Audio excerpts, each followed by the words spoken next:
Hi అండి, అందరూ ఎలా ఉన్నారు? బాగున్నారా? అయిపోయినాయి పనులన్నీ. నేనేం టిఫిన్ చేద్దామని చూస్తే ఏం పిండిలు లేవండి. కొంచెం గోధుమ పిండి ఉంటే కొద్దిగా గోధుమ పిండి కలిపేస్తాను. దాంట్లో ఒక 4 గంటలు ఏమవుతుంది అనమాట. కొద్దిగానే ఉంది పిండి కొని. సరే అని కొంచెం కలిపెట్టి పెట్టేస్తే సరిపోదు కదా ముగ్గురికి. సరే వాళ్ళిద్దరి వరకు వేసేసుకుని ఏదో ఒకటి చేసుకుందాం అనుకున్నా.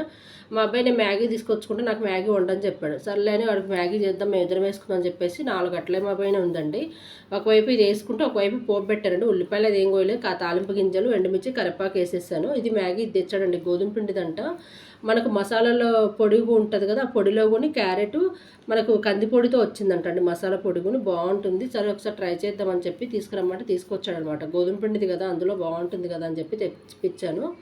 అయితే ఎలానో 4 గంటలు అయినాయి కదా, కొంచెం ఒకటే వేసుకుందాం అని చెప్పేసి ఒక పీస్ వేద్దామని చెప్పి ఒక పీస్కి 2 గ్లాసులు వేసానండి నీళ్ళు. కొంచెం ఒక చిటికెడు ఉప్పు వేసా.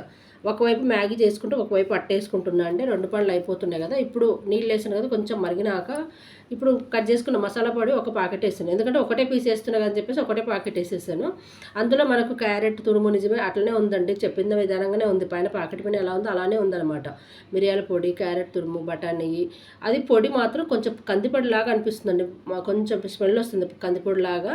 కందిపొడి అనుకుంటా మరి, అదే అట్లనే వస్తుంది. ఇప్పుడు మ్యాగీ కొని కొంచెం పెద్ద పెద్ద పీసెస్ వేస్తున్నా అండి. చూడాలి, ఉడికితే మెత్తగా అయిపోతుంది అన్నారు కదా, గోధుమ పిండి కదా, ఉడికితే అవుతుంది. కొంచెం పెద్ద పెద్ద పీసెస్ వేసాను. ఇవి ఒకవైపు అట్టు కూడా అయిపోయిందండి. లాస్ట్ అట్టు 4 అయినాయి కరెక్ట్గా, పెద్ద సైజు కాకుండా చిన్న సైజు. ఇలా ఉడుకుతూ ఉంది కదండి. ఇప్పుడు కలుపుతుంటే కొంచెం ఉడకంగానే మనం కలుపుతుంటే ఎక్కడికక్కడ తెగిపోతుంది. అంటే గోధుమ పిండిది కదా, తొందరగా ఇదైపోతుంది. మనకు మైదా అయితే కొంచెం టైం పడుతుంది కదా. వాటర్ కూడా ఎక్కువ పట్టలేదండి, చక్కగా దగ్గరికి చిక్కగా అయిపోయింది, బాగుంది. మనకు మ్యాగీ అయితే ఎంత పెద్దగా వేస్తే అంత పొడవుగా వస్తే మనం స్పూన్తో కట్ చేస్తే కానీ పోవు. ఈ ఉడికినాక కలుపుతుంటే కూడా ఇడిపోతున్నాయి. చక్కగా బాగుంది, అబ్బా నచ్చింది. చూడడానికి చాలా బాగుంది. తింటే ఎలా ఉంటుందో టేస్ట్ చూసి మాత్రం చెప్పాలి. చక్కగా అట్టు అయిపోయింది. గోధుమ పిండి అట్టు 2 వేసుకున్నాము. మ్యాగీ అయిపోయింది. ఈ పూటకైతే టిఫిన్ అయిపోయింది. ప్లీజ్ నచ్చితే లైక్ చేయండి, షేర్ చేయండి, కామెంట్ చేయండి. మీ దగ్గర ఇలానే ఉంటే మీరు కూడా ఈ విధంగా ట్రై చేయండి.